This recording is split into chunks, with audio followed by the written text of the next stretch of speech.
ആസ്മയൊക്കെയുള്ള പിള്ളേര് പതിവായിരിക്കുന്നതിലും 10 അടി തള്ളിയിരുന്നോണം പൊട്ടിപ്പാറുന്ന അടിയാ നടക്കാൻ പോകുന്നത്. നിങ്ങൾക്ക് ശേഷം ഈ സ്ഥാനാർത്ഥിയെ അവിടെ നിന്ന് മാറ്റി അല്ലേ നിങ്ങൾ ചെയ്യുന്നത്? അളിയനായാലൊന്നും തലയിടണ്ട. ഭാരതീയ ജനതാ പാർട്ടിയെ സംബന്ധിച്ചിടത്തോളം തെരഞ്ഞെടുപ്പിൽ വിജയിച്ച സമയത്ത് ഒരാളെ ചെയർപേഴ്സൺ ആക്കി.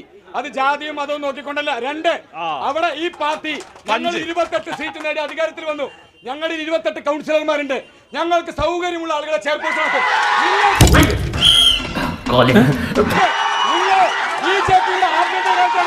മനസ്സിലായോടാ പന്ന പരട്ട പന്നി.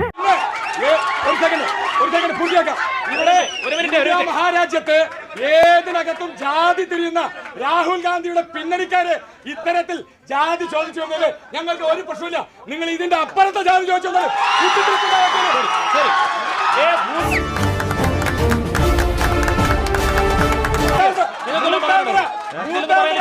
ദേശീയതല മണ്ണാണ്. മൂത്താന്തറയിലെ കുത്തിത്തിരിപ്പുണ്ടാക്കാൻ രാഹുൽ ഗാന്ധി പിന്നണിക്കാർ വരണ്ട. മൂത്താന്തറയിലെ കുത്തിത്തിരിപ്പുണ്ടാക്കാൻ നിങ്ങൾ വരണ്ട. അത് ഞങ്ങളുടെ മണ്ണാണ്. സമാധാനമായല്ലോ. നിങ്ങൾ വരണ്ട. അവിടുന്ന് രാഹുൽ ഗാന്ധി പാർട്ടിക്ക് ഒരു രോമം കൂടെ പരിശോധിക്കാൻ പറ്റില്ല.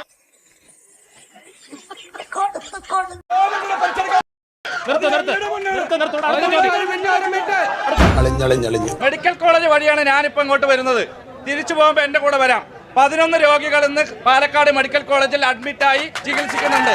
11 രോഗികൾ ഇടതുപക്ഷ ജനാധിപത്യ മുന്നണിയുടെ നേട്ടത്തിന്റെ ഭാഗമായി പാലക്കാടിന് അനുവദിച്ച പട്ടികജാതി മെഡിക്കൽ കോളേജിൽ 11 രോഗികൾ ഇന്ന് അഡ്മിറ്റ് ഉണ്ട്. ഇത് പറയുന്നത് വ്യക്തമായ ധാരണയുടെ ഭാഗമാണ്. ഈ അറിവ് എവിടെ നിന്ന് കിട്ടി? പത്രത്തിൽ നിന്ന് അടിച്ചു മാറ്റിയതാ. മെഡിക്കൽ കോളേജുമായി ബന്ധപ്പെട്ടാണ് ഇപ്പൊ ചർച്ച നടന്നത്. ഇവിടെ ഷാഫി പറമ്പിലെ എല്ലാ കാലത്തും മെഡിക്കൽ കോളേജിന്റെ പിതൃത്വം ഏറ്റെടുത്തിട്ടുള്ള ആളാണ്. എല്ലാ കാലത്തും മെഡിക്കൽ കോളേജിന്റെ പിതൃത്വം ഏറ്റെടുത്ത ആളാണ് ഷാഫി പറമ്പിൽ. പക്ഷേ 2014 ആരംഭിച്ച മെഡിക്കൽ കോളേജ് ഈ കഴിഞ്ഞ 10 വർഷമായിട്ട് ഒരു സർജറി പോലും അവിടെ നടത്താൻ സാധിച്ചിട്ടില്ല. അതിനെക്കുറിച്ച് ചോദിച്ചാൽ സംസ്ഥാന ആരോഗ്യ വകുപ്പ് എന്ന് പറഞ്ഞ് സംസ്ഥാന സർക്കാരിന്റെ തലയിലിടുകയാണ് ചെയ്യുന്നത്. ഇവിടെ പാലക്കാട് നഗരസഭാ ഭരണത്തിലെ BJP നടത്തിയ വികസനങ്ങളെ കുറിച്ച് ചോദിച്ചു. ഈ കഴിഞ്ഞ 2015 മുതൽ 2024 വരെയുള്ള കാലയളവിൽ പ്രധാനമന്ത്രി ആവാസ് യോജന പദ്ധതി പ്രകാരം വീടില്ലാത്ത 52 വാർഡിലുമായി 2500 കുടുംബങ്ങൾക്ക് വീട് നൽകിയിട്ടുണ്ട്. ഇനി 2 പാലക്കാട് നഗരത്തിലെ 130 കോടി രൂപയുടെ കുടിവെള്ള പദ്ധതി നടപ്പിൽ വരുത്തിയിട്ടുണ്ട്. ഈ തെരഞ്ഞെടുപ്പില് ദേശീയ രാഷ്ട്രീയം വരെ വലിയ രീതിയിൽ ചർച്ചയാക്കുന്ന ഒരു തെരഞ്ഞെടുപ്പാണ് ഇവിടെ. പ്രാദേശിക വിഷയങ്ങൾ മാത്രമല്ല. ഞാനൊരു കാര്യം പറയുന്നത്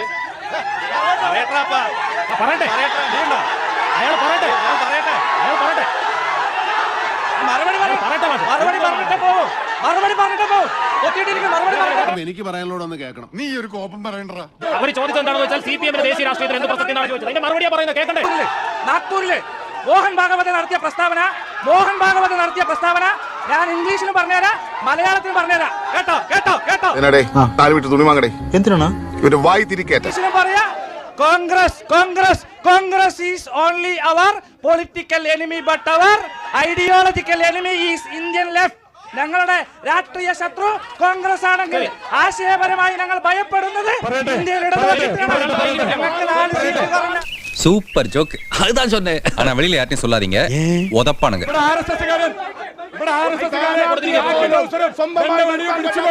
പ്രസ്താവന നടത്തിയെന്ന് പറഞ്ഞു.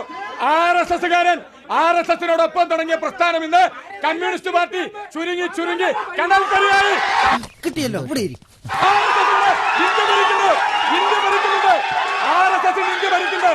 Fascist party അറബിക്കടലിലേക്ക് വലിച്ചെറിയാറായി.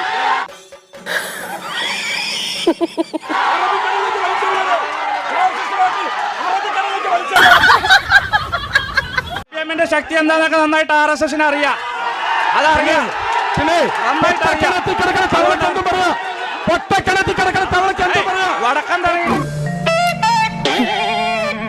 വടക്കൻ തറയും മൂത്താന്തറയും ചുണ്ണാമ്പത്തറയും അല്ല ലോകം.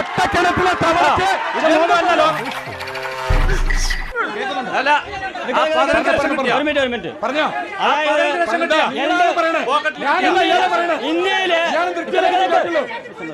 ഇന്ത്യയിലെ മിക്ക സംസ്ഥാനങ്ങളും ഇത് കണ്ട ചിറ്റപ്പ. കണ്ടു. നീ ചോദിക്കണോ ഞാൻ ചോദിക്കണോ? അതിനുവേണ്ടി ശരിയാവില്ല. ഇത് അജണ്ട ശരിയാവില്ല. ഈ നിലവിളിക്കൽ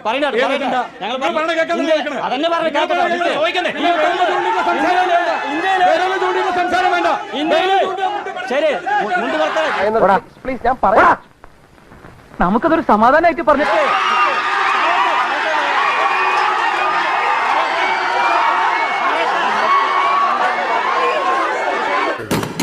പിന്തിരിയേടാ ഇന്ത്യയിലെ മിക്ക സംസ്ഥാനങ്ങളും ഭരിക്കുന്നത് കോൺഗ്രസും BJP-യാണ്. ഈ ഒരു സംസ്ഥാനത്ത് മാത്രമാണ് LDF ഭരിക്കുന്നത്. പക്ഷെ എല്ലാ തവണയും വിദ്യാഭ്യാസത്തില്, ആഭ്യന്തരത്തില്, എല്ലാത്തിലും ഒന്നാം സ്ഥാനം കേരളത്തിലെ കിട്ടുന്നത്. അതെന്തുകൊണ്ട്? ഇല്ല ഞാൻ അതുകൂടി അറിഞ്ഞിട്ടേ പോകുന്നുള്ളൂ. ഇവിടെ ആരോഗ്യം വിദ്യാഭ്യാസം പറഞ്ഞു കള്ളക്കടത്തിലും കൊള്ളത്തരത്തിലും എല്ലാത്തിലും അതൊക്കെ കാരണവന്മാര് ചെയ്ത എന്താ എന്നാ പിന്നെ ഞാൻ മറ്റേ എടുക്കട്ടെ മറ്റേത് ഏത് ഏറ്റവും വലിയ വർഗീയ സംഘടനയാണ് RSS. രാജ്യത്തെ ഏറ്റവും വലിയ വർഗീയ സംഘടനയാണ്. പ്രിയപ്പെട്ട സഖാവിനോട് ഞാൻ ഒരു കാര്യം പറഞ്ഞുതരാം. RSS എന്താണെന്ന് പാർട്ടി സ്റ്റഡി ക്ലാസ്സിൽ പോയി പഠിച്ചാൽ മനസ്സിലായില്ല. RSS ഈ രാജ്യത്തെ ഏറ്റവും വലിയ സംഘടനയാണ്. നിങ്ങൾ മനസ്സിലായില്ല. മനസ്സിലാക്കാൻ നിന്റെ പാർട്ടിക്കാരെ പോലെ തന്നെ നിനക്കും കുറച്ച് ടൈം എടുക്കും. അതിലെനിക്കൊന്നും ചെയ്യാൻ പറ്റില്ല കേട്ടോ. BJP പ്രതിനിധിയാണ്. BJP സർക്കാരിന് കേരളത്തെ വേണ്ടേ? കേന്ദ്ര സർക്കാരിന് BJP സർക്കാരിന് കേരളത്തിലെ വേണ്ട എന്ന് നിങ്ങൾ പറഞ്ഞ രീതിയിൽ പറയുകയാണെങ്കിൽ ഈ കഴിഞ്ഞ ഏതാനും ദിവസങ്ങൾക്ക് മുൻപാണ് പാലക്കാട് വ്യാവസായിക സ്മാർട്ട് സിറ്റി തുടങ്ങുന്നതിന് വേണ്ടി പാലക്കാടിന് മാത്രം 3806 കോടി രൂപയുടെ പദ്ധതി കേന്ദ്ര സർക്കാർ പ്രഖ്യാപിച്ചു. ഇനി പാലക്കാട് നഗരസഭയിലെ ചോദ്യം നിങ്ങൾ പറഞ്ഞു തരട്ടെ. ചോദ്യം ചോദിച്ചാൽ മറുപടി കേൾക്കണം. സമ്മതിക്കാൻ ഒരു അന്തസ്സുണ്ട്.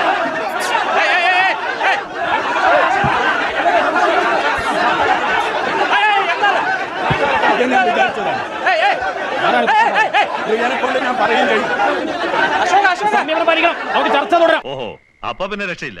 നമുക്ക് തെരുവ് വെച്ച് കാണാം. എവിടെ വെച്ച് വേണേലും കാണാം. ഇപ്പൊ കാണാം. ഉണ്ടായിട്ടുണ്ട്. പക്ഷെ നമുക്ക് പിന്നീട് ചർച്ച തുടരാൻ കഴിഞ്ഞിട്ടുണ്ടെന്നുണ്ടെങ്കിൽ ഒരു കാര്യം പറയാൻ സമ്മതിക്കില്ല. ഇവന്റെ സ്ഥിരം പരിപാടിയല്ലേ.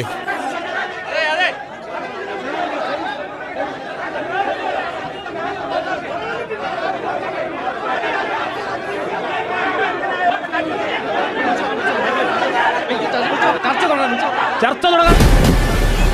എന്റെ പിള്ളേരെ തൊടുവാടാ. നമുക്ക് പ്രശ്നം ഉണ്ടാക്കല്ലേ. എന്ത് കാണിക്കാൻ ഇവിടെ വളരെ സമാധാനപരമായിട്ട് കാര്യങ്ങൾ പുരോഗമിക്കരുത്. വഴക്കുണ്ടാക്കാനുള്ള ഒരു സാഹചര്യം ഉണ്ടായിരുന്നില്ല.